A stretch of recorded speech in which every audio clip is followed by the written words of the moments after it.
Bienvenidos, queridos amigos y hermanos de su canal Pablo Feramonti. Estoy muy contento de estar con ustedes en otra nueva transmisión, otro nuevo programa. Hoy tenemos a un invitado especial.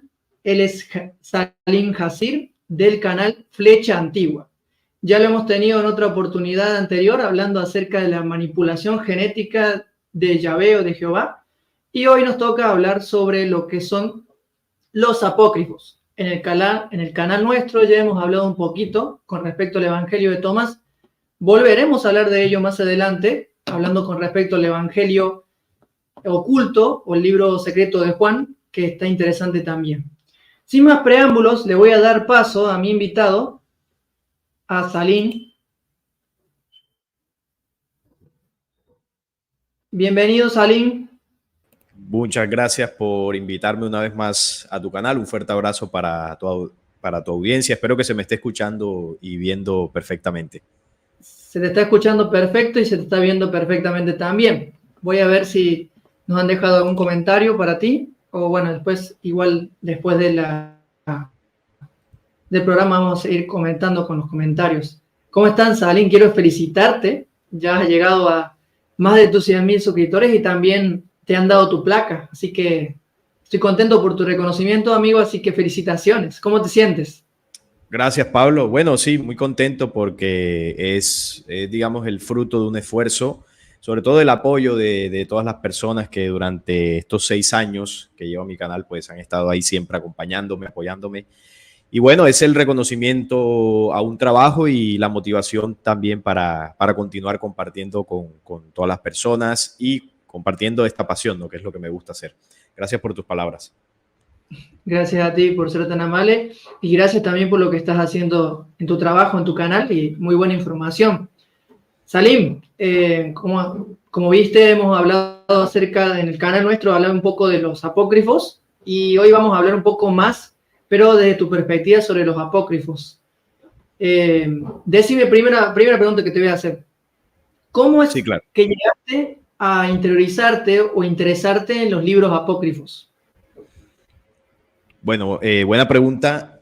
Lo normal cuando uno comienza a investigar sobre temas o cuestiones, ¿no?, que tienen que ver sobre nuestro origen, sobre la espiritualidad, el primer documento, sobre todo acá en Occidente, donde nosotros estamos, en los países que estamos, donde es más fuerte, ¿no?, la tradición del cristianismo, el catolicismo, uno llega a la Biblia como tal, y en la Biblia pues hay muchos temas interesantes, hay historias, hay conocimientos que te pueden ayudar a comprender ciertas cosas, pero llega un momento donde te das cuenta de que no es suficiente, porque al estudiar el documento bíblico y al estudiar las cosas que se dicen en ciertas religiones, no llegas a comprender todos los misterios que has estado buscando. Entonces, claro, tú, si decides seguir en ese camino de búsqueda, porque hay algunas personas que no, que se quedan en la religión y bueno, con eso están tranquilos y es válido, pero algunas personas seguimos en la búsqueda y es inevitable que en algún momento te encuentres con los textos apócrifos. Por ejemplo, si tú quieres saber más acerca de la vida de Jesús, tarde o temprano te vas a terminar encontrando con los apócrifos, porque ahí digamos que se expande mucho más ciertos pasajes de la vida de Jesús, ciertas enseñanzas que no están en la Biblia, y comienzas a indagar en ellos, te encuentras con los más conocidos, que son el libro apócrifo de Enoc, que es uno de los más conocidos, está el libro secreto de Juan, están varios textos los que se encontraron en el Qumran, textos gnósticos, evangelios perdidos, como los evangelios de Judas, el evangelio también de Mateo, el evangelio de Nicodemo, el evangelio de María. Bueno, hay varios evangelios que se han encontrado en los descubrimientos que se han hecho de los apócrifos, y ahí comienzas a recopilar información. También te encuentras con que hay algunos apócrifos que son falsos, es decir, que no obedecen al supuesto escritor al que se le adjudica. Algunos tienen manipulaciones, como siempre ocurre, pero la gran mayoría de ellos contienen una información muy valiosa y tienen algo a rescatar, y es que han sido menos tocados, menos manipulados que la misma Biblia. ¿Por qué? Porque los apócrifos duraron escondidos mucho tiempo. La intención con los apócrifos era ocultarlos. Entonces, claro, al estar ocultos no era necesario hacerle tantas traducciones, cortes, modificaciones como sí se hizo con el Antiguo y el Nuevo Testamento. Entonces, con eso uno entiende de que la información que está en los apócrifos puede haberse conservado un poco más fiel al original. No quiere decir con esto pues que no hayan tenido también ciertas alteraciones, pero ahí es cuando tú te encuentras con estos apócrifos, sí comienzas a buscar, en mi caso fue hace bastantes años, y bueno, la información que encontré ahí pues ha sido muy, muy, muy reveladora. Entonces, básicamente es eso. La persona que se va a encontrar con estos textos es aquella persona que no queda satisfecha con lo que las religiones nos enseñan, y esto nos lleva pues a buscar un poco más. Muy bien, muchas gracias, Salim. Bien al punto tu respuesta. Y quería consultarte cuál fue, digamos, la reacción de tus amigos o tu familia cuando tú comenzaste a descubrir esto y compartirlo en tu canal. Bueno, tengo que decir que en el tema de mi familia, mis amigos, no es que me vean mucho. Hay algunos que sí ven algo de lo que hago, pero no a la mayoría no le interesan mucho estos temas, y yo tampoco pues soy muy pesado, ¿no? Como se dice, pues insistiéndoles en que vean mis videos o insistiéndoles para que me escuchen. La verdad no, yo realmente en mi vida cotidiana, fuera de las cámaras, fuera de YouTube, pues yo soy muy, muy tranquilo. Yo no es que ande hablando de estos temas. Yo solo me siento a hablar de estas temáticas con la persona pues que de pronto me hace una pregunta, exacto, le interesa. Con los que no, prácticamente no les toco el tema. Quizás en un principio sí trataba como de compartir, pero me di cuenta que la cosa pues así no funciona, porque al final la persona que necesita beber agua es la que tiene sed. Entonces, si tú le ofreces agua a alguien que está completamente hidratado o que cree que está hidratado, pues no te la va a recibir. Entonces, por más que tú insistas, no se va a tomar el vaso de agua. Entonces, eso lo entendí y decidí no compartir esto con nadie al que no lo vea yo completamente interesado. Así que en el tema de mi familia y mis amigos, pues no. Yo hablo de otras cosas, yo pues hago las cosas que cualquier persona hace en su diario vivir y ya está. Si algún día me preguntan, pues sí, conversamos, pero el resto no. ¿Qué respondes a las personas que te comentan o te hablan de alguna u otra manera, te contactan y te dices que eres otro conspiranoico más? Bueno, es normal que se me tilde de eso, porque en el canal yo toco temas que están relacionados en cierto modo a las teorías de conspiración. Pero cuando la persona si se da la oportunidad de ver el video, se va a dar cuenta que mi visión no es igual a la que se plantea por ahí en redes o en otros canales acerca de las teorías de conspiración. Mi canal no es un canal conspiranoico. De hecho, el que me lleva años siguiendo se da cuenta de eso. Y yo en muchos videos, incluso lo que hago es desmentir esa parte falsa que tienen las teorías de conspiración. Porque dentro de estas teorías hay verdades, obviamente. De hecho, cuando uno comienza a buscar información, te encuentras también con teorías de conspiración. Así que es un buen comienzo, es un buen inicio para saber sobre ciertas temáticas. Pero el problema es cuando tú te quedas ahí, cuando te quedas solo ahí y comienzas a creer todas las teorías que circulan por internet. Porque hay muchas que son exageradas, hay muchas que no obedecen a la realidad, hay muchas que están manipuladas. Entonces, el mundillo de las teorías de conspiración se convirtió a través de los años en una especie de disidencia controlada. ¿Qué significa esto? Que el sistema que denuncian las teorías de conspiración, digamos que en el tiempo logró abarcar ese nicho. O sea que utiliza hoy en día a las teorías de conspiración para difundir teorías falsas sobre lo que ocurre en el mundo. Han ridiculizado a las teorías de conspiración para que la gente no crea en esas temáticas. Entonces, cuando tú te presentas como una persona que estudia las teorías de conspiración, eso no se ve como algo serio. Y eso lo han logrado conseguir tanto una mala propaganda que se ha hecho desde el mismo sistema, porque como bien tú lo sabes, hay muchos temas de estos que se censuran en YouTube. Entonces, claro, cuando la gente ve que estos temas son censurados por plataformas como YouTube, que pues uno las considera serias, uno dice, bueno, eso quiere decir que esos temas son falsos, porque si se busca silenciarlos es porque son falsos. Pero no, se busca silenciarlos es porque hay ciertas verdades ahí que no les conviene que la gente lo sepa. Entonces, cuando se dice teorías de conspiración o un canal de teorías de conspiración, yo considero que es más la falta de seriedad con la que se le ve que todo lo contrario. Entonces, creo que no es estratégico, si tú quieres tocar teorías de conspiración, que te presentes como un conspiranoico, porque ya vas perdiendo credibilidad. Y en mi caso, vuelvo y repito, mi canal no se enfoca en esas teorías. Yo trato de tocar diversas temáticas. De hecho, si te das cuenta, yo toco aquí noticias, yo toco temas de actualidad, toco temas que tienen que ver con el mundo de la religión, toco temas que tienen que ver con el mundo de la ciencia, toco temas que tienen que ver con el mundo de la política y también toco temas relacionados con teorías de conspiración, pero no para afirmarlo 100%, a menos que sí considere que sea una verdad. Los toco para tocar la parte que sí considero que es real y denunciar la parte que es falsa. Entonces, mi canal tiene una gama de temáticas que, bueno, cualquier persona que se interese por algún u otro tema, pues lo va a encontrar aquí. Y siempre, pues, manejo los temas con una investigación, con la visión y el entendimiento que yo tengo sobre eso. Y siempre, pues, respetando al que no piense así. Pero es normal que me relacionen con teorías de conspiración. Pero no lo es. El que entra se da cuenta que no es. De hecho, a mí me critican mucho los teóricos de la conspiración en los comentarios. Me dicen, no, que tú eres un vendido, que tú defiendes el sistema. Por ejemplo, yo aquí denuncio mucho la teoría de la Tierra plana, que es una teoría de conspiración que es muy fuerte actualmente en el mundo. Y yo, pues, menciono por qué considero que es falsa y eso, pues, tuvieras en los comentarios la cantidad de cosas que me dicen. Pero bueno, yo respeto a los que creen en eso, pero yo no. Yo tengo otra visión.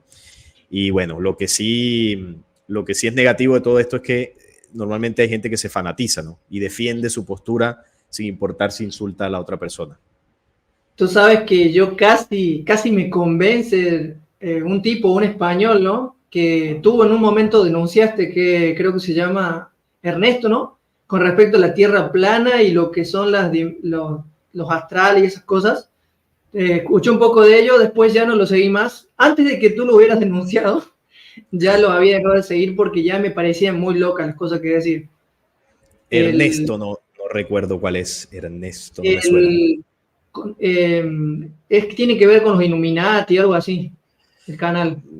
Tendría que mirar a ver porque no recuerdo. O sea, casi te convence que la Tierra es plana. Sí, y el tema de lo que es cómo es que se ve el espacio de arriba y no sé, todas esas cosas. Pero después lo investigué y no, es puro cuento. Sí, no, fíjate que hay personas que cuando me escriben sobre este tema dicen, no, pero es que tú no te das la oportunidad de investigar, es que tú no escuchas, estás cerrado en tu postura de que la teoría es falsa. Y lo que la gente no sabe es que yo duré años investigando la teoría de la Tierra plana. Yo le di una oportunidad para entenderla. Y yo, de hecho, en el canal tengo una entrevista con Iru Landucci, que es uno de los máximos exponentes latinoamericanos de esa teoría. Yo por muchos años escuché al español Oliver Ibáñez. También hay un profesor chileno, ahora mismo no recuerdo, que también es muy famoso dentro de esa teoría. Es decir, yo me he encargado de consumir una cantidad de videos y lo hice por varios años para tratar de entender en qué se basaban, y si yo veía que había alguna verdad en eso, pues yo no tenía ningún problema en decir, bueno, sí, yo creo también que la Tierra es plana. De hecho, en el otro canal que yo participo, que es el canal Descubriendo, con mis compañeros Neil y Juan, yo les compartía los videos y yo les decía, muchachos, vamos a analizar esto, y ahí compartíamos opiniones y comenzamos a indagar, investigar y compararlo, ¿no? Esta información con ciertos conocimientos ancestrales que ya nos habían dicho cómo era la forma de la Tierra, que ya nos habían explicado leyes como la gravedad, que se nos había explicado el por qué el agua se curva en planetas esféricos, es decir, cómo funciona eso. Y las explicaciones de cómo funciona eso no son las explicaciones que da la ciencia.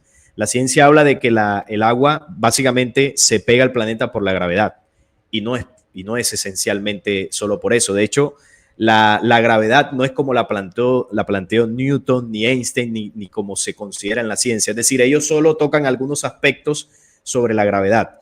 Como es una ley, pues que primero Newton planteó de que dos objetos con masa se atraen, ¿no? Y de acuerdo al que tenga más masa, pues va a atraer al que tenga menos masa. Luego Einstein habló de la curvatura del tiempo y el espacio, que no es simplemente por la atracción de masa, sino que el objeto más pesado dobla el espacio-tiempo o lo curva y hace que esa curvatura pues atraiga a los demás objetos que están alrededor. Y bueno, esto es mucho más profundo, pero básicamente se plantea así. Y resulta que la gravedad no tiene que ver mucho con eso. La gravedad es una ley viva que funciona por la pertenencia. Es decir, que la atracción que tienen las creaciones en el universo es por ley de pertenencia, no por masa. ¿A qué me refiero por ley de pertenencia? Es decir, que el agua, bueno, y aquí estamos haciendo un paréntesis en este tema, porque estamos hablando, me preguntaste sobre las teorías de conspiración. Sí, el agua, exacto, el agua es un componente del cuerpo del planeta Tierra, así como es la sangre a nuestros cuerpos. La sangre a nosotros no se nos sale por las orejas, por los poros de la nariz, a menos que te lastimes o que te hagas una cortadura, pero en condiciones naturales no se te sale por la boca, por los poros. ¿Por qué? Porque la sangre está cohesionada con el cuerpo, fluye de manera natural porque pertenece al cuerpo del ser humano.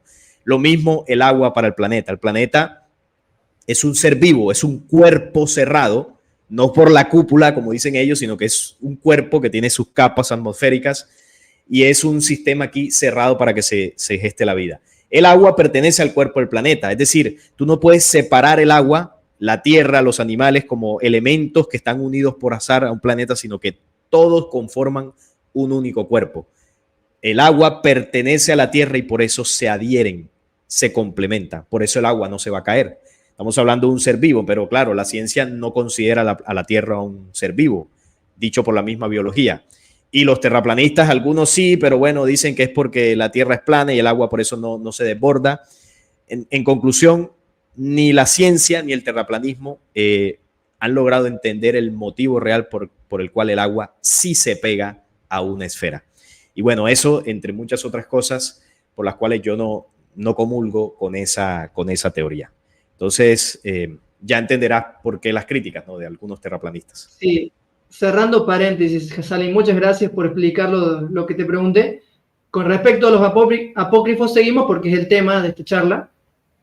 ¿Cuántos apócrifos existen entre los del Antiguo Testamento y los de lo que sería el Nuevo Testamento o los evangelios apócrifos? O sea, los apócrifos que hay del Antiguo y del Nuevo Testamento. Sí, que hubieran estado en el Nuevo Testamento.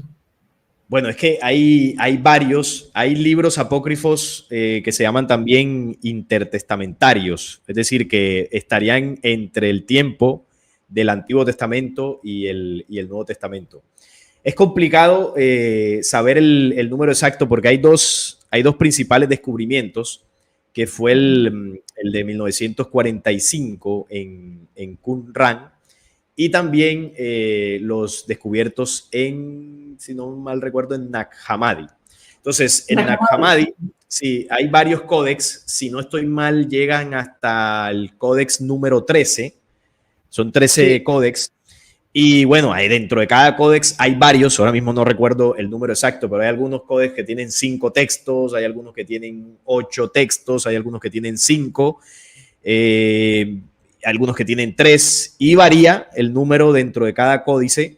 Entonces, bueno, habría que sumar. Ahí sí queda la tarea para la gente que nos ve, que vaya pues a los 13 códex de los textos de Nag Hammadi y se pueden sumar. Yo diría que hay alrededor, en el tema de los de Nag Hammadi, puede ser unos 30 más o menos, o por ahí, quizás un poco más, no sé. También está el otro que mencionaba, los textos de Qumran. En Qumran, bueno, también hay varios manuscritos, pero si no estoy mal, en Qumran se encontraron menos. Creo que hay alrededor de unos 20 textos, quizá un poco más. Pero en conclusión, yo diría que de los que yo podría considerar que son válidos, es decir, que no tienen tanta manipulación, podríamos estar hablando alrededor de unos 60 apócrifos, quizás un poco más. Vuelvo y repito, de los que yo considero que son válidos, que realmente podríamos confiar hasta cierto punto en lo que dicen. Según tu perspectiva. Exacto, según mi perspectiva, por supuesto, siempre lo aclaro. Ahora, seguramente hay más, pero como te decía al principio, hay muchos que no son reales, que fueron escritos tiempo después y se dijeron que lo escribió Pablo, que lo escribió el otro, y realmente son falsos, no obedecen a la realidad. Entonces, más o menos por ahí, yo considero que pueden haber unos 60, 70 de confiar. Igual, si alguien tiene el dato más preciso, pues nos lo puede poner ahí en los comentarios. Pueden dejarlo en los comentarios al terminar la transmisión, porque eso después no se va a borrar. Y también, de paso, le dejan preguntas a Salim. Ahora están en el chat varias personas haciendo preguntas. Luego de la presentación de Salim y de esta charla, vamos a responder las preguntas, si es que Salim tiene tiempo, porque mi hijo está un poco reducido su tiempo hoy. Así que vamos avanzando con la siguiente pregunta, ¿te parece? Adelante. La siguiente pregunta es, ¿por qué razón crees de que la religión no incluyó los libros apócrifos en la Biblia? Esa es una excelente pregunta y alguna vez lo tocaba en un video en el canal. Bueno, resulta que las religiones, el origen como tal de las religiones, para decirlo así directo, ellas nacen como culto alrededor de unas deidades en la antigüedad, unos seres que nuestros antepasados le llamaron los dioses. Y resulta que en diversas investigaciones que hemos tocado también en el canal, hemos descubierto que estos antiguos dioses realmente pues no eran dioses, eran falsos dioses, personajes con alta tecnología que contactaron a las culturas. Y directamente estamos hablando de seres de otros mundos que visitaron la Tierra. Tenían conocimientos superiores y tecnología superior. Y nuestros antepasados pensaron que eran seres divinos, que eran dioses. Así se presentaron. Entonces, claro, estos dioses comenzaron a doblegar a los pueblos a través del miedo, a través de ciertas estrategias de manipulación, y la humanidad comenzó a doblegarse ante su poder. Y como ellos se mostraban como dioses, les decían, si ustedes nos obedecen, si ustedes hacen lo que les decimos, nosotros los vamos a premiar. Y si no hacen lo que les decimos, los vamos a castigar. Y ahí es donde se conoce como el tema de la ira de Dios, la ira de los dioses, el castigo. Y así la humanidad fue pasando las generaciones y se fue, digamos que, afianzando una creencia a que Dios castiga, a que Dios vive en templos, a que Dios necesita sacrificios. Toda esta creencia derivada por el contacto y la influencia de estos personajes en el pasado. Entonces, ¿qué pasa? Que así nacen las religiones y como la religión es un programa establecido, un poder establecido por estos seres de la antigüedad, ellos necesitaban que este programa quedara estructurado para afianzar en el tiempo una falsa creencia en la humanidad. Entonces, claro, si yo quiero afianzar una creencia en un personaje extraterreno, yo no puedo decirle a esas personas en el futuro que ese Dios es de origen extraterreno. Yo tengo que mantener en el tiempo la creencia de que es un ser divino o de que es un verdadero Dios. Por lo tanto, yo tengo que solo encargarme de que esa gente, al conocimiento que tenga acceso, es al único conocimiento que siga afianzando esa creencia falsa. Yo no puedo permitir que ellos tengan información que les haga tener otra perspectiva. Y ahí es donde entran los apócrifos. Los apócrifos son textos que sí se leen, se comprenden, se estudian a profundidad. La gente se da cuenta de que las religiones nacieron a partir de la caída de seres extraterrenos, como lo denuncia el apócrifo de Enoc, como lo dice el libro secreto de Juan, como lo dicen varios textos del Qumran y muchas enseñanzas ocultas de Jesús que hay en ellos. Entonces, claro, los apócrifos revelan todo esto. Y si pongámonos en los zapatos de los que han controlado a través del poder religioso, ¿qué es lo más lógico que yo tengo que hacer con estos textos? Tengo que destruirlos porque muchos textos de estos fueron destruidos, por ejemplo, en la biblioteca de Alejandría. Y los que no alcancé a destruir, pues tengo que ocultarlos. Tengo que decir que no son de inspiración divina. Tengo que, bueno, perderlos de la historia para que las personas no tengan acceso a ellos. Y además... las personas que los lean se van a endemoniar. Exacto. O va a controlar su mente y todas esas cosas. Claro, sí. Eso precisamente iba a decir que también afianzar la creencia de que quien los lea está con el diablo, de que leerlos es pecado, como se cree en religiones cristianas, por ejemplo, porque son libros no inspirados. Entonces se fraguó ese plan para ocultar los textos que denunciaban el poder religioso. Y por eso, por ejemplo, cuando nace la religión católica en el 325, un grupo de señores con mucho poder político, poder económico de la época, presididos por Constantino y muchos líderes religiosos, ellos se sientan a discutir cuáles libros deberían ser aceptados en la nueva religión que iba a surgir a nivel mundial. La Iglesia Católica nace como un gran sincretismo de la época. Se mezclan religiones egipcias, paganas, se mezcla la tradición del judaísmo y se mezcla el mensaje de Jesús. Y así nace la religión judeocristiana con todo lo que ya conocemos que tiene la Iglesia Católica, y se apartan muchos textos, quedando como resultado el canon bíblico de creo que son 46 libros, si no estoy mal, que tiene la Biblia católica, y ese fue el canon. Ese sería el libro aceptado hacia el futuro, donde estarían supuestamente las respuestas a la espiritualidad humana. En esa compilación de libros se sacaron temas como, por ejemplo, la invasión extraterrena, se abolieron temas como la reencarnación, se abolieron temas como el verdadero origen del mal, se abolieron temas como, por ejemplo, el verdadero origen de la creación, la verdadera creación del hombre, la verdadera creación del universo.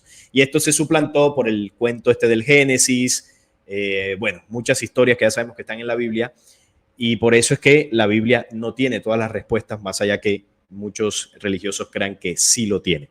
Por eso fue que los libros apócrifos fueron ocultados. Esa fue la estrategia. Pero no podían ocultarlos para siempre, porque de hecho muchos se enterraron bajo tierra y al tiempo pues salieron a la luz, supuestamente de casualidad. Y digo supuestamente de casualidad porque también considero que fueron descubiertos gracias a que el otro bando que se estaba oponiendo a los planes de esta élite que controla, cuando me refiero al otro bando, me refiero a distintos mensajeros que han contactado a la humanidad para entregarle la información verdadera. Bueno, estos personajes en el tiempo también se han encargado de revelar ciertos documentos, de, digamos que desencriptar cierta información, entre ellas los libros apócrifos. Por eso es que los hemos encontrado. Se han abierto como cápsulas de tiempo-espacio con información y gracias a eso pues tuvimos acceso a los apócrifos. Básicamente sería ese el plan del por qué los ocultaron. Más que nada las religiones tienen un plan de adormecer a la humanidad, ¿o ya lo han conseguido para ti? Sí, claro, y lo han conseguido desde hace mucho tiempo. De hecho, cuando tú estudias el Génesis, que no es nuestro verdadero origen, el Génesis es una copia de textos anteriores que ya hablaban de la supuesta creación del Adán. Pero realmente lo que está relatando el Génesis es una manipulación genética, de ahí el término génesis, de genética. Entonces, el Génesis no muestra el origen del hombre, sino muestra la manipulación genética del hombre. Cuando dice, por ejemplo, que Jehová Dios hizo caer sueño profundo sobre el Adán y mientras éste dormía tomó una de sus costillas y cerró la carne en su lugar, ese párrafo está relatando precisamente la manipulación genética que sufrió la humanidad original de este planeta Tierra. Cuando dice hizo caer sueño profundo, ahí entra lo que tú decías. Ya ahí desde esa época lograron adormecer a la humanidad. Ese es el sueño profundo. Y en ese sueño profundo se hace la manipulación, pero la manipulación no es como una operación quirúrgica, como nos podríamos imaginar. La manipulación genética comenzó desde el control mental, desde el control de nuestros 5 sentidos. Ellos se encargaron de que la humanidad comenzara a grabar información distorsionada, porque cuando ellos caen aquí, no podían, digamos que no podían hacer que nosotros tuviésemos comportamientos negativos, porque naturalmente el ser humano busca el bien. Nosotros somos buenos por naturaleza. Entonces, ¿cómo logras tú pervertir un pensamiento y un comportamiento de una raza que intenta buscar el bien? Pues tienes que crearle un entorno alrededor para que comience a grabar información del mal, de malos comportamientos, de malos hábitos. Y de esa forma, pues, comenzamos a grabar esa información durante mucho tiempo hasta que esos hábitos, esos malos hábitos, comenzaron a ser parte de nuestra información genética. Porque al final la genética es información. Entonces, así se modificó la genética original. Pasamos de tener una genética, una información mucho más positiva, a cambiarla por una información mucho más negativa. Y eso fue gracias a la influencia de los falsos dioses. Y en eso consistió la desconexión y el adormecimiento de la humanidad desde hace miles de años. Eso quiere decir de que la religión es un adormecimiento de no solamente la humanidad, sino también del espíritu humano.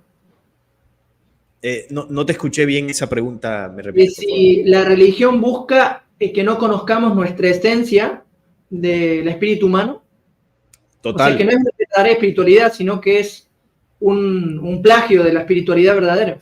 totalmente. La religión en general es una falsa espiritualidad. Mira, nosotros tenemos 3 preguntas esenciales que no son preguntas mentales, son preguntas existenciales, es decir, que surgen de nuestra propia memoria espiritual y es cuál es nuestro origen, es decir, de dónde venimos, quiénes somos y para dónde vamos. Esa es la gran inquietud espiritual de esta humanidad. Y yo le preguntaría a la gente, ¿la religión ha respondido esas preguntas realmente? Y hay que ser sinceros en eso. Y también les preguntaría, ¿la ciencia terrestre ha respondido esas preguntas? Y la respuesta para muchos, obviamente sería, no, sí, claro, la religión ya me respondió eso. O otros dirán, no, sí, la ciencia responde eso. Pero la realidad es que no. ¿Y por qué no? Porque como humanidad seguimos buscando esa respuesta. Mira, si la religión tuviese la verdad absoluta en eso, no estuviésemos haciendo este programa, ni la gente estuviese escuchándolo. ¿Por qué? Porque si estamos hablando de esto es porque seguimos buscando respuestas.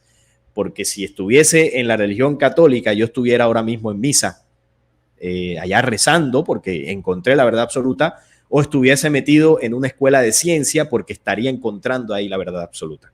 Entonces, ¿qué pasa? Que la religión te responde eso diciéndote de que venimos de un Dios que nos moldeó a su imagen y semejanza a través del polvo de la tierra. Ese es el origen de la humanidad, ¿no? En el 6º día nos creó Dios. Luego nos dice que tenemos un propósito y que el propósito es agradar a Dios cumpliendo sus mandamientos y portarnos bien en la tierra. Porque debido a ese propósito tendremos un futuro o un para dónde vamos, y es que si morimos en ese bien iremos al cielo. Esa es básicamente digamos que la estructura, ¿no?, que nos enseña la religión dentro de lo que es el de dónde venimos, quiénes somos y para dónde vamos. La ciencia... Y castigo. Exactamente. Premio y castigo. Sí.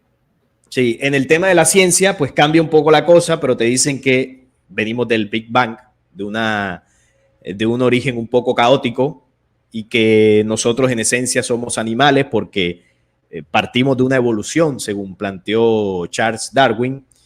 ¿Y para dónde vamos? Pues bueno, morimos y ya está, porque no se contempla la reencarnación, no se contempla pues tampoco la versión religiosa de que iremos a un cielo, es decir, morimos y es el fin de la vida.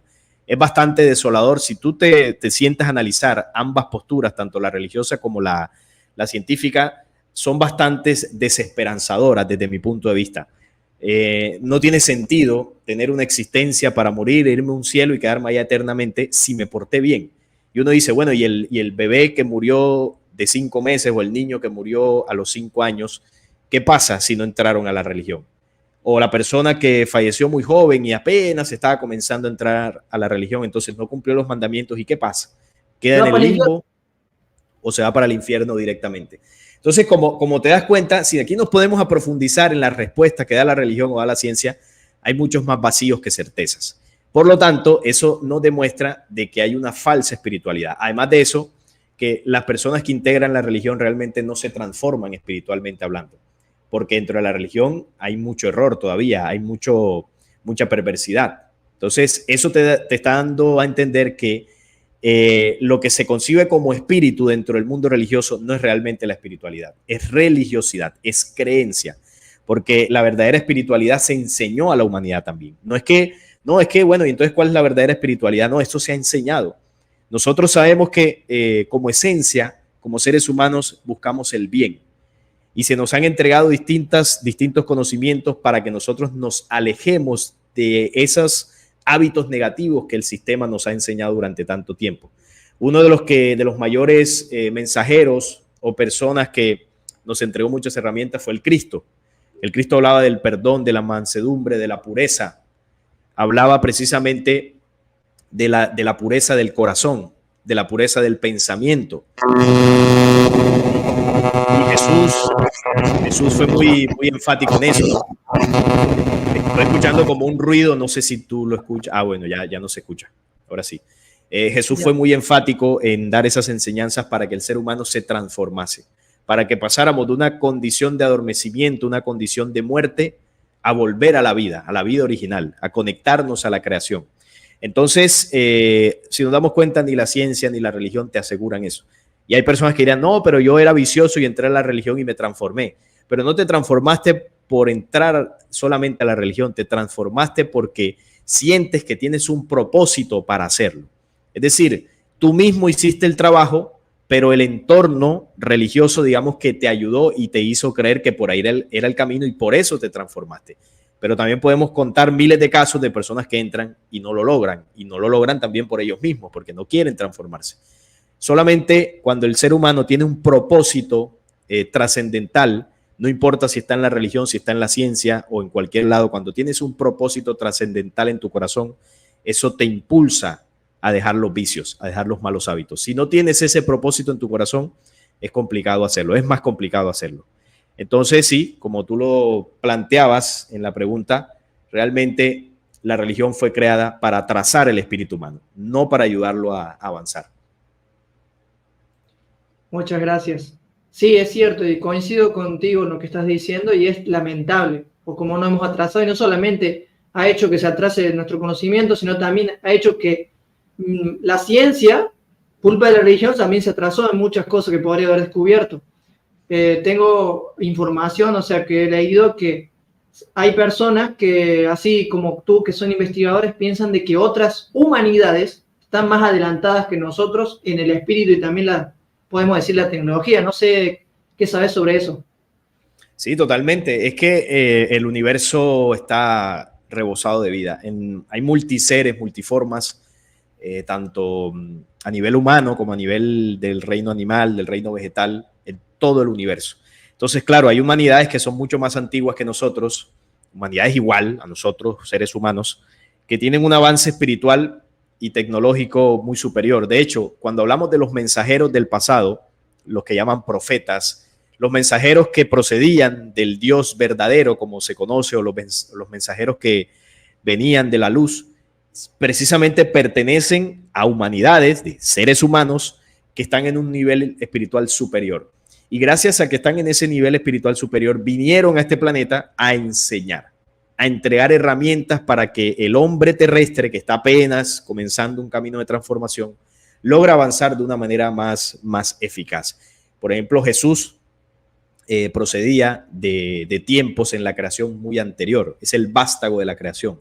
Cuando hablamos, por ejemplo, de personajes como el arcángel Gabriel, Miguel, esos personajes mitológicos casi que se dicen, realmente eran mensajeros que pertenecían a humanidades avanzadas.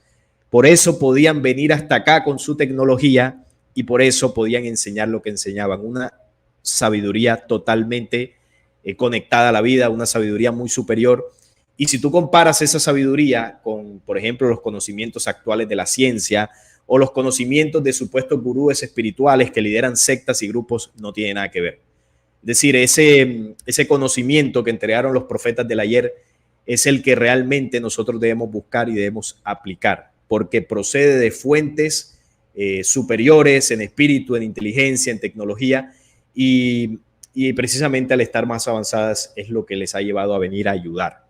O sea que es una realidad. En el universo hay otras humanidades, pero la ciencia lo niega y la religión también lo niega. ¿Y por qué lo niegan? Volvemos a lo mismo del por qué ocultaron los textos apócrifos, porque no les conviene que esa información se sepa, porque si eso se sabe, la humanidad terrestre comenzaría a entender muchas cosas, comenzaría un despertar generalizado y también pues nuestro avance sería mucho más rápido. Y bueno, y se les acaba el negocio también, ¿no?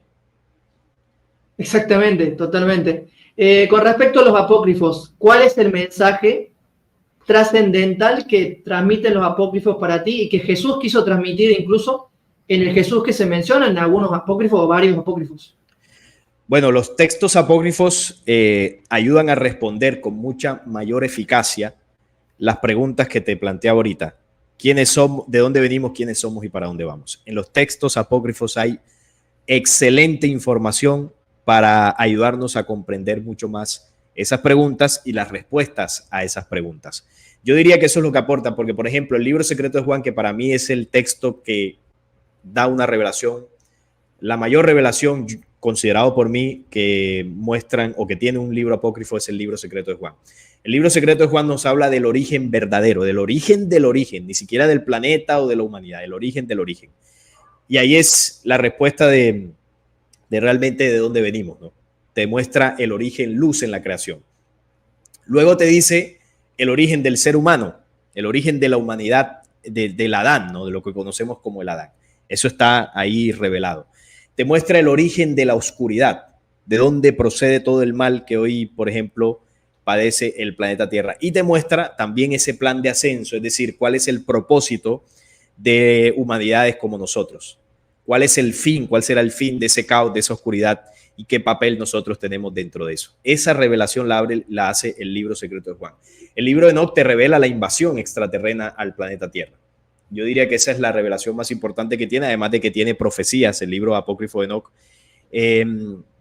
Y bueno, y varios textos que muestran enseñanzas de Jesús que nos ayudan a comprender las enseñanzas que ya estaban en el Nuevo Testamento. Entonces la revelación es impresionante, pero yo lo resumiría en que nos ayuda a comprender más las respuestas de nuestro origen, quiénes somos y cuál es nuestro propósito de existencia. Aquí es. Muchas gracias. Bueno, vamos con las preguntas del público. Acá Torrente de Amor te dejó una pregunta y dice lo siguiente. Gracias, Aline, espectacular tu presentación. ¿Qué opinan del Evangelio apócrifo de Bartolomé? Yo no tengo mucho conocimiento. ¿Qué opinas tú?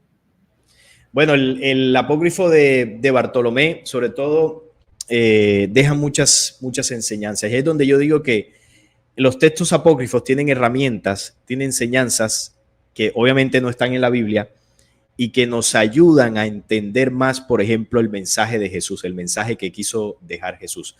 En el de Bartolomé hay enseñanzas que él le dio a los apóstoles que no están en los evangelios. Entonces, por lo tanto, si yo tengo acceso a esas enseñanzas, puedo entender más o puedo entender mejor la espiritualidad humana. Puedo encontrar herramientas que me ayuden, en un caso personal, a superar una situación o a entender mejor una situación. Entonces, por ejemplo, está el apócrifo de Tomás también. El apócrifo de Tomás tiene enseñanzas no conocidas de Jesús, por ejemplo. El de Bartolomé es igual. Es decir, todos los evangelios apócrifos de los apóstoles tienen esas enseñanzas que amplían más la información. Así que me parece... ¿El de cuál? Disculpa. María Magdalena. El de María Magdalena también tiene enseñanzas. De hecho, hay veces que se utilizan interpretaciones de algunos apócrifos, como el de María Magdalena, para decir que Jesús y María Magdalena eran pareja, porque ahí dice que Jesús la amaba mucho, que era de sus apóstoles preferidos. Entonces, no se entiende el contexto de lo que ahí sucedía. Resulta que en esa época, bueno, esto sigue sucediendo en Israel, el tema del patriarcado es muy fuerte. El papel de la mujer es mucho menos importante que el del hombre, eso es una realidad. Y más en aquella época. Entonces, Jesús, una de las cosas que vino fue a enaltecer el rol de la mujer, la figura de la mujer. Vino a enaltecerlo porque en esa cultura era pisoteada. Entonces, claro, para los apóstoles varones, esto era raro. Bueno, Jesús, ¿por qué tiene tanto cariño con María? Y por eso se pensaba, incluso ellos mismos llegaron a pensar que ellos tenían su cuento. Pero no, Jesús la trataba así porque él les estaba transmitiendo un mensaje a ellos de que tenían que respetar a la mujer y valorarla así como valoraban y respetaban a un hombre, a un apóstol varón. Entonces Jesús le daba el lugar de importancia que la mujer tenía en la creación. Por eso, pues era muy cercano a ella, pero no quiere decir que eran pareja, porque Jesús no vino a tener pareja ni a tener hijos aquí. Entonces, esa historia se inventó con el objetivo de desvirtuar la figura de Jesús, de seguir desvirtuándola, ¿no? Sumado a todas las otras teorías que se hacen en torno a Jesús. Y se ha buscado desvirtuar precisamente para quitarle el peso a la figura de Jesús y al mensaje que dejó. Entonces, si uno dice, no, pero él tuvo pareja e hijos, entonces se quita la atención del mensaje y comienza a centrarse la atención en teorías conspiranoicas alrededor de Jesús. Entonces, ya no nos interesa aprender de que Jesús enseñó del perdón y que el perdón es una herramienta espiritual que debemos aplicar. Quitamos nuestra atención de eso y nos enfocamos, oye, y ven acá, ¿y cuál habrá sido el hijo de Jesús? ¿Y dónde estará la descendencia de Jesús? ¿Y qué pasó con María? ¿Cuántos hijos tuvieron? sea, nos metemos en el chisme, ¿no? Porque Jesús no murió, se fue a... Porque Jesús no murió en la cruz, se fue por allá a Asia, por allá pues, habrá tenido más hijos, o que nunca existió, o que Jesús esto, Jesús lo otro. Nos descentramos de lo importante que fue la herramienta espiritual y comenzamos con el chisme. ¿Y qué le pasó? ¿Y qué hizo? ¿Y será que él se llevaba bien con María? ¿Cómo habrá sido su relación de matrimonio? Bueno, una cantidad de cosas, pero ya sabes. La novela mexicana o colombiana. Claro, no, claro, se hace una novela y un drama allí para ver que, bueno, Jesús realmente era un hombre común y corriente, un hombre normal, tuvo su mujer, quién sabe si le habrá sido infiel, bueno, una cantidad de cosas, y ahí se entiende el objetivo de desvirtuar la figura de Jesús. Jesús era el vástago, Jesús fue el vástago, Jesús fue el Cristo, Jesús encarnó la imagen del hombre perfecto, es decir, cuando yo digo esto, a veces no lo comprendemos. Hay humanidades desde el origen que son perfectas. Cuando me refiero a perfectas es que su pensamiento es luz, su comportamiento es luz, su esencia es la luz pura. No hay un mal pensamiento en esas humanidades, no hay un comportamiento equivocado.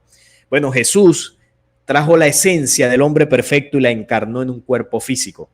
Trajo la esencia del Cristo y se la mostró al humano terrestre, que somos una humanidad llena de errores. Entonces, yo me imagino, ¿no? La gente en aquella época cuando veía a Jesús decía, ¿este tipo de dónde es? ¿Este tipo quién es? Con todo lo que hacía. Entonces, él mostró la imagen perfecta.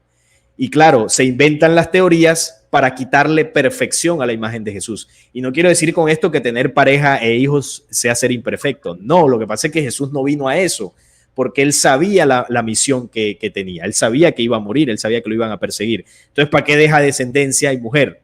Para que luego el poder que lo llevó a la cruz los persiga a ellos, para generar aquí una carnicería. Si ya se generó una carnicería, porque a partir de ahí sus seguidores fueron perseguidos, ¿cómo sería la familia de él, a los hijos? Entonces, no tiene sentido, la verdad.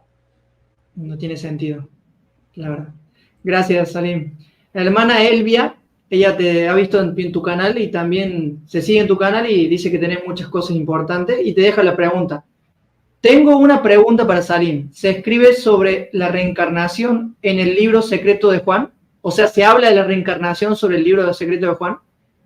No se habla directamente de la reencarnación, pero sí se habla de un plan de ascenso.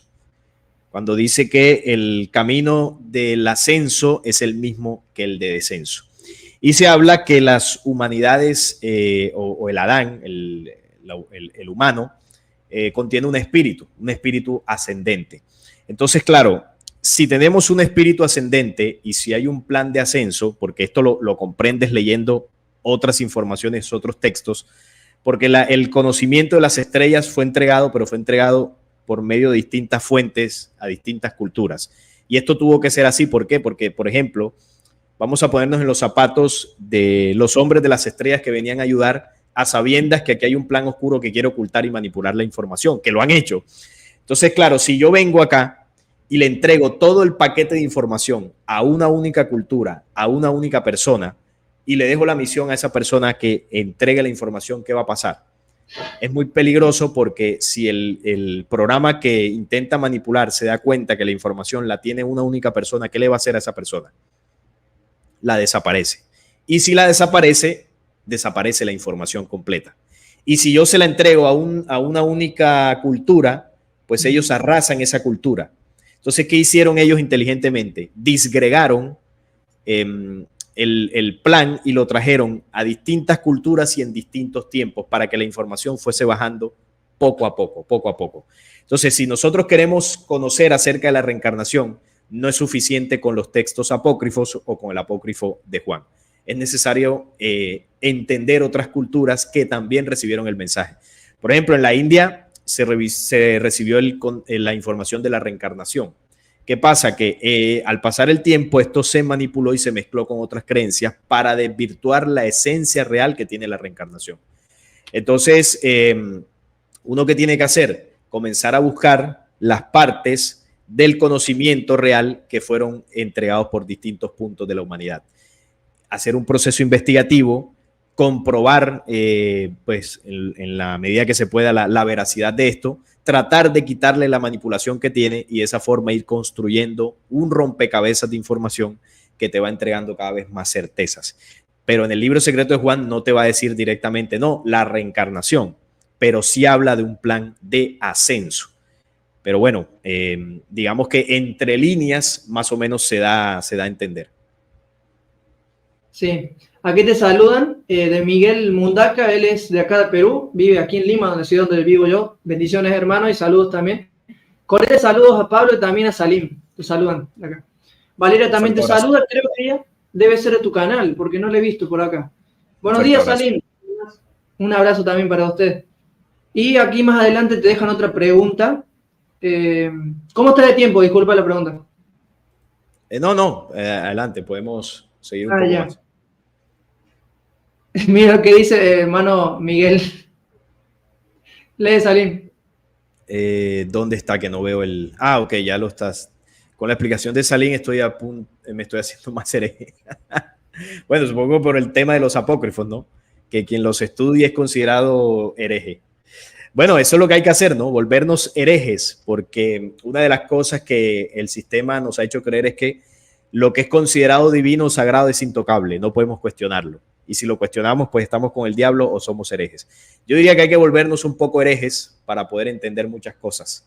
Es el único camino que nos queda, porque si seguimos con la creencia de que lo que nos dicen por allá es la verdad absoluta, difícilmente vamos a avanzar. De hecho, los herejes que mataron en la antigüedad eran porque habían descubierto muchas cosas y revelaron muchas cosas sobre la corporación de la iglesia popular en esa época y por eso los mataron. Y hereje no tiene connotación negativa, es una connotación positiva. ¿Qué significa hereje? Si sabes lo que significa. No, la definición exacta no la recuerdo ahora. No sé si tú la tienes por ahí. Sí, viene del griego aireticus o airético y quiere decir libre de creer o libre de pensar. Una persona excelente. Libre de pensar, elige lo que debe pensar y creer, no es que está condicionada a un pensamiento dogmático. El hereje es diferente al dogmático. El dogma es una persona que se le estableció esto, es verdad y punto. Es como que tienen, como los caballos que le ponen eso, es una persona dogmática. Tristemente, ¿no? Excelente la explicación, no la tenía, la verdad. Y ahora sí, ya, pues sí, me podría considerar un hereje. Está bien, ya somos dos. Sí, bueno, sí. 3 con hermano Miguel. Sí. Aquí te dice, pienso que los libros apócrifos son luz que el Padre preservó para una mejor comprensión de su palabra escrita. ¿Qué opinas? Sí, de hecho, ahorita te lo comentaba, que los libros apócrifos se lograron preservar, los que se salvaron, ¿no?, de toda la destrucción, porque hubo intervención de mensajeros luz ahí para que no fuesen, digamos, borrados por completo. Si eso no llega a suceder, pues la información no llega hasta nosotros. Así es. Se quedó sorprendido con todo. No, acá en el chat. Te dice acá tu ex oponente en el debate que tuvieron anteriormente. Juan Miguel. Juan Miguel, claro. Un abrazo para Juan Miguel. Saludos y bendiciones en el amor del Eterno para par de herejes. Hombre, un abrazo. Un abrazo también para ti, amigazo. Sí. Acá se están riendo. ¿Qué te iba a decir? Acá más adelante creo que tengo una pregunta, a ver. Salim, no sé, creo que te conocen a ti, Alan Suárez. Salim, verdaderamente un placer escucharte. Un abrazo para Alan y a todos los del chat. Él debe ser de tu canal, seguro. Bueno, capaz que sí. Sí, hay muchos que estarán conectados. Acá viene la pregunta de Juan Miguel. A ver. Tengo varias preguntas. Que se me viene que un poco. Acá está. Esta es una primera pregunta. La hermana Elvia, otra pregunta. Dice, dice que el libro de Enoc lo escribió un rabino, ¿es así? Bueno, esto hace parte, esa teoría la he escuchado, esto hace parte de las distintas teorías para desvirtuar precisamente la información que está en los apócrifos. Y bueno, esa teoría es incomprobable. ¿Cómo se comprueba de que lo escribió un rabino o no? Desde mi punto de vista, no lo hizo. De hecho, por el hecho de que el apócrifo sea de Enoc, tampoco quiere decir que lo haya escrito Enoc. así como los evangelios no fueron escritos por Jesús. Estas personas alrededor pues tenían sus seguidores, por así decirlo, y muchos de ellos plasmaban las enseñanzas y las experiencias que contaban los profetas y ellos las transcribían, eran los escribas. Pero decir, bueno, que lo escribió un rabino, pues no tendría, es decir, eso le quitaría de una vez la veracidad del libro apócrifo de Enoc si lo habría escrito un rabino. Y la importancia. Pero, claro, y la importancia que tiene. O sea, que esa teoría realmente lo que busca es desvirtuar la información que está ahí. Que precisamente el libro de Enoc denuncia la caída, y al denunciar la caída está denunciando también al Dios que eligió, al falso Dios que eligió al pueblo de Israel. Entonces ahí ya entendemos por dónde va la cosa. Torrente de Amor te dice, Génesis 3:21, según el libro secreto de Juan, ¿de qué fue vestido el hombre después de pecar? Bueno, el Génesis, si no estoy mal, dice que ellos se vistieron con hojas, algo así, para cubrir la desnudez. Bueno, eso hay un símbolo muy interesante, porque más allá de saber, bueno, más allá de lo que diga el libro secreto de Juan o el Génesis, porque hay personas que preguntan, oye, ¿de qué era la tela exactamente o cómo se vistieron? Hay que recordar que Adán y Eva, la historia de Adán y Eva no está hablando como tal de un hombre y una mujer. Cuando se habla del Adán es una codificación genética, es la codificación genética de en la humanidad terrestre original en aquella época, la genética original. Entonces, cuando dice que estaban desnudos, de lo que estaba desnudo la humanidad no era de ropa, la humanidad estaba desnuda de conocimiento, estaba desprovista de conocimiento porque éramos ignorantes de lo que estaba ocurriendo. Entonces, cuando la humanidad come del árbol del conocimiento, del bien y del mal, abre sus ojos, comienza a entender, comienza a saber de la manipulación. Por lo tanto, realmente la humanidad se viste de conocimiento, sale de la ignorancia, se viste de sabiduría, hasta que, bueno, llega nuevamente la manipulación de los antiguos dioses y nos vuelven a adormecer y nos vuelven a hacer caer en la ignorancia. Así que eso, más que algo literal, ¿no?, que se pusieron taparrabos o algo así, realmente se vistieron de conocimiento. Por eso estaban desnudos. Es como cuando uno comienza a encontrar los apócrifos, uno está desnudo de esa información. Cuando comienza a leerlos, te comienzas a vestir de conocimiento. Y ya pues cubres tu vergüenza, cubres tu desnudez, cubres tu ignorancia. Esa es la enseñanza que yo saco de eso. A ver, ¿hay más preguntas?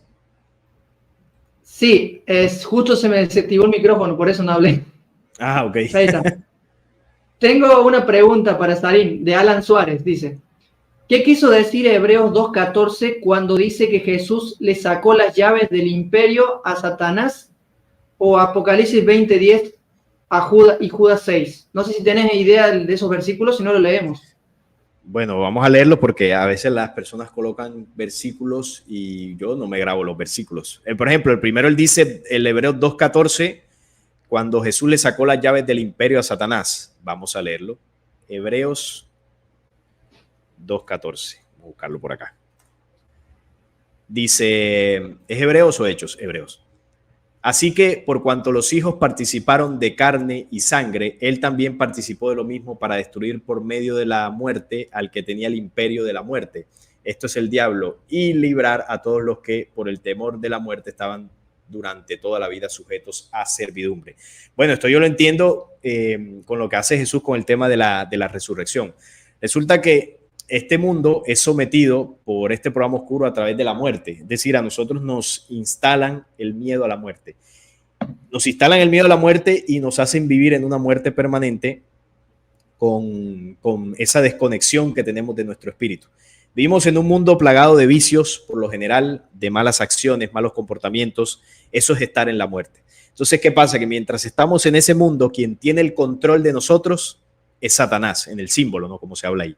¿Qué hace el Cristo cuando viene? Le enseña a la humanidad a través de las herramientas espirituales cómo liberarse de la muerte. Nos enseña la resurrección. Entonces, cuando tú aplicas la venganza, estás sometido bajo el imperio de Satanás. Pero cuando tú utilizas la herramienta del perdón en lugar de la retribución, la venganza, tú te liberas de esa muerte y comienzas a resucitar. Solo en el ejemplo que estoy poniendo, ¿no? Por lo tanto, el Cristo ahí le quita las llaves del imperio a Satanás y se la devuelva al ser humano para que salga de la esclavitud de la muerte y comencemos a conectarnos a la vida real. Eso es lo que yo puedo interpretar de esa cita. Ahora, Apocalipsis 20:10. Vamos a ver. Apocalipsis 20:10. Y fue lanzado el gran dragón, la serpiente antigua que se llama Diablo y Satanás, el cual engaña al mundo entero. Y sus ángeles fueron arrojados a la tierra. Bueno, léelo igual, porque van a decir que me lo inventé. Pero ese es Apocalipsis 12, ese que acabas de decir. Ay, perdón. El 20:10 dice, y el diablo que los engañaba. Dice, no, pero es parecido, porque dice, porque tiene que ver con el mismo programa oscuro. Dice, y el diablo que los engañaba fue lanzado en el lago de fuego y azufre, donde estaban la bestia y el falso profeta, y serán atormentados día y noche por los siglos de los siglos. Bueno, esto tiene que ver con el proceso de juicio que tendrá el programa oscuro. Esto se refiere como tal al programa oscuro. Resulta que ese programa oscuro, estos entes y razas oscuras que controlan, serán destruidos, y los que no alcancen a ser borrados por completo en ese juicio que va a haber por parte de los elementos cuando se muevan con toda la ferocidad en el planeta Tierra, estas entidades van a ser encapsuladas, y van a ser encapsuladas no en ese infierno que plantean las religiones, sino van a ser encapsuladas en otro planeta. El mensaje de la luz habla de que nuestro sistema solar tiene un 13º planeta. Nuestro sistema naturalmente tiene 12, donde se puede desarrollar la vida, y hay un planeta más alejado que es el que la ciencia llama como planeta 9, que es un planeta que está en los confines del sistema solar. Es un planeta oscuro y frío, que cada ciertos miles de años su órbita se acerca un poco más a la órbita de la Tierra. Es la famosa estrella Ajenjo que llama el Apocalipsis. Entonces, ese planeta tiene una función dentro del sistema solar, y es servir como de cárcel para los espíritus atrasados y entidades oscuras. O sea que cuando se haga el proceso de depuración en la Tierra, los espíritus humanos atrasados que no alcancen el nivel de reencarnación para el nuevo cielo y nueva Tierra hacia el futuro, van a encarnar en ese planeta. Y deben encarnar ahí para depurar sus espíritus de todo el mal que hicieron. Pero los entes oscuros que van a ser destruidos también van a ser encapsulados allí. Y van a ser encapsulados por un tiempo hasta que sean totalmente destruidos por nuestro sol. Entonces, eso es lo que se conoce en el Apocalipsis como el lago de fuego y azufre. Realmente es ese planeta frío y oscuro alejado del sistema solar, el planeta número 13. Pero bueno, esto es un tema mucho más amplio, que en el canal lo he hablado en otras ocasiones, pero como para que no quede ahí la duda. Muy bien, la siguiente pregunta. Sí, adelante. No. Terminé con lo siguiente y ahí leo la pregunta. Cardenal, cerré con la idea. No, iba a mencionar que lo de Judas 6 se refiere más o menos a eso, ¿no? A ese proceso de destrucción de los ángeles que no fueron perdonados por la luz, pero que fueron destruidos, la rebelión.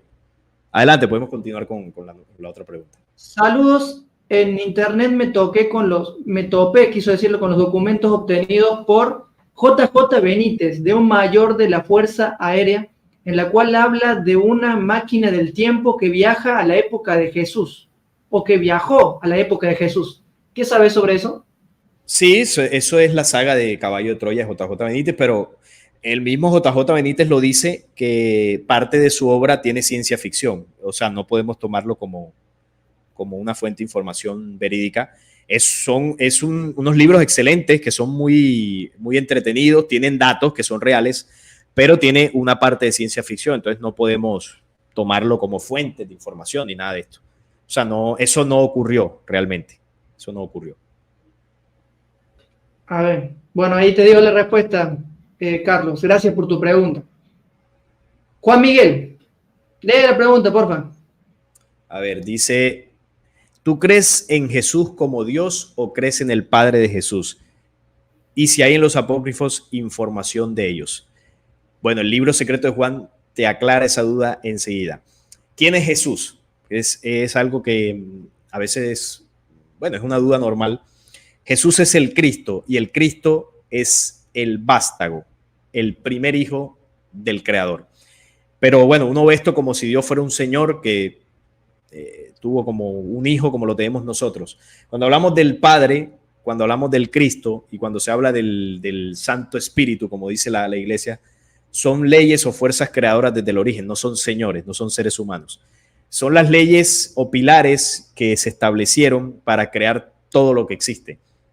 Entonces, el libro secreto de Juan relata de que la primera fuente, el uno, el Padre, se une con esa segunda fuerza llamada Bárbelo o el Santo Espíritu. Entonces, estas dos fuerzas desde el origen estarían representando en nuestra dimensión humana al hombre y la mujer. Cuando el hombre y la mujer se unen, tienen un hijo, tienen un vástago. Bueno, así sucedió en el origen. El Padre se unió a Bárbelo y el resultado fue el vástago, una tercera fuerza. Cuando surge esta tercera fuerza, al unirse con las otras dos, se crea, digamos, como si fuese un núcleo familiar o como si fuese el núcleo que daría origen a toda la creación. Esas tres fuerzas, con todas sus leyes unidas, es lo que conocemos como el Cristo. El Cristo es una fuerza creadora. El Cristo es, digamos que las leyes por las cuales se creó todo lo que a futuro existiría en la creación. O sea, las creaciones se expanden a través del Cristo.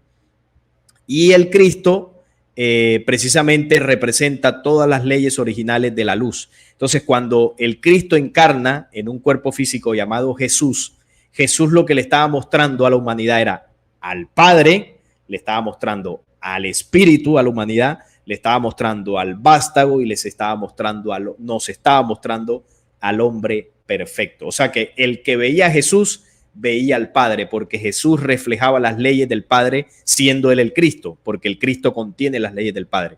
Cuando la gente veía a Jesús, estaba viendo al Espíritu. Cuando la gente veía a Jesús, estaba viendo a la luz, estaba viendo al hombre perfecto. Por eso cuando él decía, mi Padre y yo somos uno y el mismo, era verdad, porque él estaba reflejando fielmente las leyes que son desde el origen. Y entonces cuando dice Jesús es como Dios, sí, claro, porque contiene la esencia, la plenitud y la autoridad del Dios verdadero. Y dice, y él me pregunta, ¿crees en el Padre de Jesús? Por supuesto, ese es el Dios verdadero, no el del Antiguo Testamento. El Padre del que vino hablando Jesús es el Dios que creó los universos, que creó la tierra y que creó a la humanidad. El del Antiguo Testamento es un falso Dios que suplantó la imagen del Dios verdadero. Y cuando hablo del Dios verdadero, vuelvo y repito, no es un señor. Esto como humanidad nos cuesta entenderlo, pero poco a poco lo vamos a ir, digamos que asimilando más. Los libros apócrifos nos ayudan a entender eso. El libro secreto de Juan revela eso. Sí, dime. Hizo un favor. Juan Miguel, si me estás escuchando, el último comentario de chat que hay un enlace de YouTube es el video en el cual Salim explica en detalle, en una hora más o menos, el Cristo y todo lo que implica, y ahí habla de la fuerza y todo lo que estaba explicando. Si te interesa, sí, ahí lo puedes ver. Ahí le dejé el enlace en el último. Ahí está. El origen del Cristo se llama ese video. Excelente. El origen del Cristo. Excelente aporte, sí. Hay uno con esa información. Lo que te iba a preguntar, Salim, una pregunta. Sí, adelante. No, sí. No, decía que con esa información que está en ese video se entiende lo que acabo aquí de explicar en 30 segundos, que obviamente yo sé que quedan muchas dudas. Adelante, ¿qué me ibas a...? Sí. Y yo te preguntaba, ¿pero crees que en el Antiguo Testamento se mostró al Padre en alguno de los mensajeros del Antiguo Testamento? Sí, porque en el Antiguo Testamento hay mensajeros de la luz. ¿Cuáles son los mensajeros de la luz en el Antiguo Testamento? Los 4 profetas mayores y los 12 profetas menores. Pero ¿qué pasa? Que ellos, sobre todo los profetas menores, eran seres humanos. Entonces, ellos en algunos momentos también sufrían confusión porque muchos de ellos pertenecían al pueblo hebreo. Entonces, claro, también hay que entender el contexto en el que ellos enseñaban. Si yo estoy metido dentro del pueblo hebreo, yo no puedo andar diciendo directamente que Jehová es un falso Dios o que la Torah es una mentira. Ellos sabían cómo denunciar a Yahvé. Isaías lo denunció muchísimo. Jeremías denunció si era Jeremías o Ezequiel, no recuerdo, el que tuvo una visión de cómo era el templo por dentro y habló que dentro del templo había reptiles, había una cantidad de obras horrendas que hacían los rabinos, sacrificios, rituales, en la visión que él tiene dentro del templo. Entonces, si uno se pone a leerlos, ellos denuncian al falso Dios del Antiguo Testamento. Pero en otras ocasiones, aunque se ponga, cuando ellos se refieren a Dios, se ponga Jehová. Pero claro, hay que entender que esto es el Antiguo Testamento. A todo lo que se le llamaba Dios se le ponía el nombre de Yahvé. Que todo era Jehová. Y era el Dios verdadero y le ponían Jehová. Yo hablé sobre eso en un corto. Exactamente, así es. Así que, bueno. Muy bien. Miguel Mundaca dice, quiere decir que las religiones, aparte de que nos manipulan, también nos engañan. ¿Qué opinas de eso? Aparte que nos manipulan, también nos engañan. Sí, tal cual, es lo que venimos hablando a lo largo del programa. El objetivo central del poder religioso es atrasar el espíritu humano. Yo en eso resumo la estrategia que hay detrás de las religiones. No es más, ese es el objetivo. Y lo hacen a través de distintas manipulaciones, claro. Así es, hermano Miguel, ahí le dejamos la respuesta. Y también puede ir al canal de Salim, tiene bastante información y bastantes videos con respecto a eso. Así que ahí se lo dejamos. Al finalizar la transmisión va a estar disponible después el canal Flecha Antigua para que vayan, suscríbase a su canal, tiene muy buen contenido también Salim. Y ahí explica en detalle lo que no puedo decir acá, obviamente. Hermana... dale, siempre te corto. Sí, que también quería invitar pues a las personas que están viendo en mi canal y los que van a ver este video que también se suscriban a tu canal, Pablo Fioramonti, así sí. Pues lo buscan y también pues él sube acá un excelente contenido. Así es, gracias Salim por la publicidad. Hermana Ellen Merlos dice, ¿habla Jesús de la reencarnación en el caso de ellos y Juan? Sí. Jesús habla de la reencarnación cuando dice que Elías, el espíritu de Elías, reencarnó en Juan el Bautista. Cuando ellos estaban esperando que volviera a regresar a Elías, él les decía, de verdad os digo que Elías ya vino, pero no le reconocieron. ¿Por qué? Porque tenía otro cuerpo, ¿no? E hicieron con él todo lo que quisieron, y dice el texto, y los apóstoles habían entendido o entendieron que les estaba hablando de Juan el Bautista. Es una prueba de la reencarnación dentro de la Biblia. Claro que tú le preguntas a un pastor y te va a decir otra cosa. No, ahí está hablando de otra cosa, esto es modo simbólico, que Juan lo que traía era la misma fuerza que tenía Elías, y bueno, una cantidad de cosas, pero realmente Juan el Bautista es una reencarnación de Elías. Y hay varios pasajes, no solamente ese que he mencionado. Interesante. No sabía. Sí, ahí está. Yamile Rojas, hola, buenos días. ¿Han leído los libros de Caballos de Troya? Te pregunto si lo has leído. Sí, yo no los he leído todos, he leído varios apartes. Y bueno, lo que he comentado ahorita son libros que son entretenidos de leer. Tienen datos verídicos, pero también tiene ciencia ficción, dicho por el mismo JJ Benítez. Entonces no son libros que yo diga, oye, mira, te los recomiendo para que investigues, porque no son una fuente pues, de conocimientos serios, por lo que tienen ciencia ficción. Para entretenerse, sí, son espectaculares. Disculpa mi ignorancia, JJ Benítez, ¿de dónde es el autor y cómo lo puedo conseguir esos libros? Él es español, es muy famoso JJ Benítez, y yo creo que en internet deben estar, creo que ahí se pueden comprar en Amazon, supongo. Ok, gracias. Torrente de Amor te dice, aún no creo en la reencarnación, sin embargo, en la Biblia pareciera que Elías reencarnó en Juan el Bautista. Sí, yo también al principio entendí eso, pero cuando estaba en la religión, como estaba con la cajita, no, eso debe ser un pensamiento del diablo, así que... Pero es que se dice literal, en las citas, hay como 3 o 4 citas que hablan de ese tema de que Elías y Juan es el... Dice, Juan vendrá con el espíritu de Elías, dice creo que en Lucas 1. Y en las diálogos que tiene Jesús con los apóstoles le dice, muchachos, Juan es Elías, sino que no le reconocieron. Ya él vino, Elías ya vino, era Juan, y no lo reconocieron y le cortaron la cabeza porque está en otro cuerpo. O sea, tal cual, o sea, eso no tiene mayor interpretación. Pero como tú lo dices, dentro de la religión se dan otras explicaciones y, bueno, la gente pues termina creyendo, pero ahí está clarito. O sea, eso no tiene ahí mucha discusión. Muy bien. Carlos vuelve a dejar otra pregunta. Carlos Barrios dice, Benítez siempre habla de los libros como verdaderos. Tiene muchas entrevistas y dice que no son suyas, solo las da a conocer. ¿Qué dices? Bueno, él obviamente, él le da publicidad a sus libros, pero también yo le recomiendo a Carlos que busque las aclaraciones que ha hecho sobre la parte de ciencia ficción que tienen sus documentos. Claro que tiempo después, Benítez cambió un poco el discurso. Él al principio sí aceptaba lo de que tenían ciencia ficción, Y tiempo después, yo supongo que como estrategia de marketing comenzó a decir, no, es que sí, sí son verdaderos, esa revelación fue así, eso sí pasó. Y esto es estratégico porque eso le da más ventas a los libros. Claro, si yo me pongo a escribir un libro y digo, no, es que eso es ciencia ficción, ahí no hay nada de realidad, el interés se pierde. Pero si yo comienzo a decir que sí es verdad, pues nuevamente el interés surge en la gente para comprarlo. Por eso creo que cambió el discurso.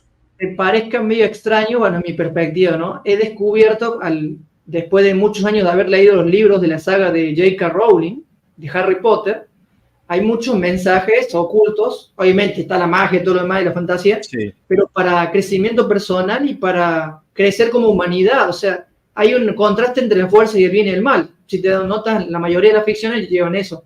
De hecho, sin ir más lejos, C.S. Lewis, el autor de las Crónicas de Narnia, trató de presentar a Jesús en un cuento de ficción. Sí. No sé si sabías eso. Sí, hay varios mensajes ahí. Pero tienen eso, que es lo que pasa con JJ Benítez. Hay información real dentro de Caballo de Troya, pero se mezcla con otras fantasías y eso es lo que tú debes entender para no tomarlo como una fuente de conocimientos reales en su totalidad. Que se pueden leer, claro, por supuesto, y sacar información, claro que también. Pero a la hora de hacer una investigación seria, tú no te puedes basar en Caballo de Troya porque no dice cosas reales en varios aspectos.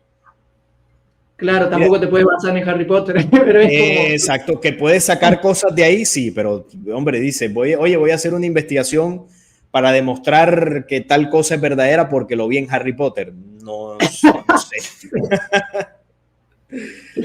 Un poco de humor no hace mal. Sí, claro. Mire, que hay una pregunta que vi en el chat, que por acá tengo abierto el directo, que me parece importante tocar. Dice Torrente Amor, la pregunta sería, ¿por qué si Elías era un fiel profeta de Jehová y Juan el Bautista, profeta de Jesús, así son el mismo? Y bueno, ahí radica la confusión. Resulta que Elías no era un profeta de Jehová, Elías era un profeta de la luz. Y Elías se encargó de denunciar la adoración a los falsos dioses, por eso se enfrentó a los profetas de Baal. Pero ¿qué pasa? Que Elías fue muy estratégico porque él tampoco es que haya denunciado a Jehová directamente. Recordemos que Elías estaba metido allá en el pueblo de Israel. Entonces, él se encargó de denunciar principalmente a los falsos dioses, entre ellos Yahvé, porque Elías denunciaba las prácticas de la adoración a los falsos dioses y dentro de esas prácticas estaban las prácticas con las que el pueblo hebreo adoraba a Yahvé. Entonces, si yo denuncio las prácticas para adorar un falso Dios y el Dios de Israel tiene esas prácticas, ¿qué estoy queriendo decir? Que todo Dios que tenga esas prácticas es falso, sin decir necesariamente el nombre de Yahvé. Y aunque, como decíamos ahorita, en el Antiguo Testamento por todos lados se coloca el nombre de Yahvé. Entonces se cree que todos esos profetas eran de Yahvé y no era así. Entonces Elías reencarna en Juan el Bautista y lo hace porque es un espíritu de la luz dentro del mismo plan que pertenecía a Jesús. O sea que son el mismo y siempre ha pertenecido al mismo plan. Claro, exactamente, se entiende. Gracias por leerle esa pregunta. Esta es la siguiente, creo. Esos seres y la dimensión de... Léelo tú. No esos seres y la dimensión del Sonei serán destruidos y aquellos que estén vinculados a todo ello. Prácticamente la magia, hechicería, engaño, estafa, etcétera, serán destruidos junto con ellos por no... Bueno, supongo que se refiere a las entidades que estábamos hablando ahorita del fuego de azufre, ¿no? Sí, todo eso, toda esa dimensión oscura será destruida por la energía del sol. El sol va a destruir esas dimensiones. Muy bien. Alan Suárez te dice, Salim, ¿llegaron algunos Anunnakis a ser buenos? ¿Llegarán algunos Anunnakis a ser buenos? No, dentro de esas razas no hay seres positivos. Hay algunos que son menos hostiles y se hacen pasar por buenos, porque las fuerzas de la oscuridad tienen muchas caras y eso se resume en Lucifer y Satanás. Lucifer es la parte buena, entre comillas, de la oscuridad y la parte pues totalmente oscura es Satanás. Entonces ellos engañan con esa dualidad para que tú creas que dentro de eso hay luz y realmente es una falsa luz. Los Anunnakis son razas reptiles y los reptilianos, las razas reptilianas tienen ese aspecto porque son razas degradadas. Ahí no hay luz, no hay Anunnakis buenos por más que muchos conspiranoicos digan que sí. Y dicen que sí, porque, bueno, para que la gente crea que dentro de esto hay algo que rescatar, pero no hay nada que rescatar. No nos dejemos engañar que los Anunnaki son completamente oscuros, que estratégicamente algunos se muestran buenos, pero eso no es verdad. Ahí te agradece, Carlos, por la información que le diste. Un abrazo para todos. Acá te dice, también te agradece Helen por lo que le dijiste. Saludos, muchas gracias por la respuesta. Y acá te deja, buscando a Dios sin religiones. Te dice, es curioso la forma como muere Juan el Bautista, decapitado, igual que los 450 profetas que mató Elías. Sí, ¿Qué te parece? Sí, claro. Digamos que ahí parecería que el plan oscuro se las cobró. Pero no, lo que pasa con la muerte de Juan también deja un símbolo, porque estos personajes dejaron enseñanzas no solo en el mensaje que entregaron, sino en la forma en que murieron. Porque también podríamos decir, bueno, Jesús no atacó a ningún profeta de estos demonios en el pasado, igual murió crucificado. Resulta que Juan representa el trabajo interior del ser humano, porque él llamaba al arrepentimiento, que es precisamente el proceso que debemos hacer como humanidad. Y él decía que lo que se necesita es un corazón arrepentido para que el hombre pueda transformarse. Entonces, ese proceso de transformación, de arrepentimiento que debe hacer el hombre como trabajo interior, que es lo que hace el programa que controla, evita que nosotros hagamos ese trabajo.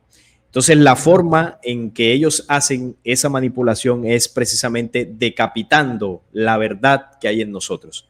Entonces, cuando tú decapitas la verdad, tú ya no puedes acceder a ella, por lo tanto, no puedes hacer un proceso de transformación. Entonces, el símbolo que representó Juan cuando le cortan la cabeza, que además la ponen en una bandeja de plata, que se la entrega la mamá de Salomé a Herodes. Bueno, ella le pide más bien a Herodes que le entregue la cabeza de Juan. Entonces vemos cómo se ejecuta a Juan, se le corta la cabeza y eso representa la decapitación de la verdad en la humanidad, para que el hombre no pueda hacer un trabajo interior real. Y ahí es donde Juan muere y con él muere el trabajo interior del hombre. O sea que eso representó ese símbolo. Y Jesús en la cruz representa la crucifixión del hombre terrestre en los 4 poderes, porque la cruz tiene 4 lados, que es el poder de la economía, el poder de las religiones, el poder de la política y el poder militar. Esos 4 poderes someten a la humanidad en este mundo, nos crucifican y cuando morimos, sometidos por estos 4 poderes en la lápida, se nos coloca la cruz, mostrando en el símbolo que ese hombre que yace ahí enterrado sucumbió ante el poder de la cruz de los 4 poderes. Entonces vemos cómo esto representa también la muerte de estos hombres representa lo que le hacen a la humanidad. No solamente es, ay, pobrecito Juan murió decapitado, sino eso nos lo hacen a nosotros en el símbolo, ¿no? Decapitan la verdad para que el hombre no pueda hacer su trabajo interior. O sea que no es como tal como que, no, el castigo a Juan por haber decapitado a los profetas de Baal. Resulta que los profetas de Baal no eran seres humanos, eran demonios. Por eso él los decapitó. Porque uno diría, uy, qué feo eso que hizo Elías. ¿Cómo pudo acabar con tanta gente? No eran seres humanos, eran entidades metidas en cuerpos, eran posesiones demoníacas y lo que hizo fue cortarles la cabeza y mostrarle a la gente en ese momento que eran falsos, que eran demonios. Pero no es que ahí haya un karma porque él haya hecho eso. Eso representa otra cosa. Pregunta importante creo que es de tu canal, Alan Suárez. Te pregunta, Sarin, gracias. ¿Habrá video hoy en el canal? No, mañana. Así mañana que, bueno, gracias también. Este podcast también lo estaré subiendo al canal, entonces, porque sé que muchos no tendrán la oportunidad de verlo y vamos a ver si lo suben estos días. Dale, muchas gracias por ese apoyo, amigo. Miguel te dice que es tu seguidor. O sea, un abrazo. Que está en tu canal. Un abrazo. Salín, yo soy tu seguidor. Tienes temas muy buenos, sacándose el velo religioso. Muy bien, creo que no hay más comentarios, amigo. Salim, muchas gracias por tu tiempo y también por venir al canal y por tu información sobre los apócrifos. Me incentivaste a interiorizarme más en el tema y bueno, en el canal ya comencé a hablar, como verás, tengo sobre el Evangelio de Tomás y el próximo será el libro secreto de Juan. Aunque es largo, voy a tratar de hacer una síntesis. Sí, palabras finales. que quieras Sí, no, decirle a la... bueno, no, agradecerte a ti por la invitación y a todas las personas que estuvieron ahí conectadas también por sus mensajes, por sus preguntas. Realmente ha sido una charla muy interesante y me alegra que estés tocando el tema de los apócrifos porque ahí te vas a dar cuenta de la revelación que ellos tienen. Y nada, decirle a las personas que los motivo a que sigan investigando, no se queden solo con una fuente de información, traten de abrir su mente, de conocer muchas cosas y sobre todo que se aprenda a discernir para encontrar las perlas de información verdadera y podamos aprender también a desechar donde esté la manipulación. Así que gracias, Pablo, por esta invitación y bueno, agradecido y bueno, sé que seguiremos en contacto. Así es, gracias Salim. Bendiciones para ti y para tu familia y que siga creciendo tu canal. Gracias. Un abrazo. Nos vemos. Chao, chao.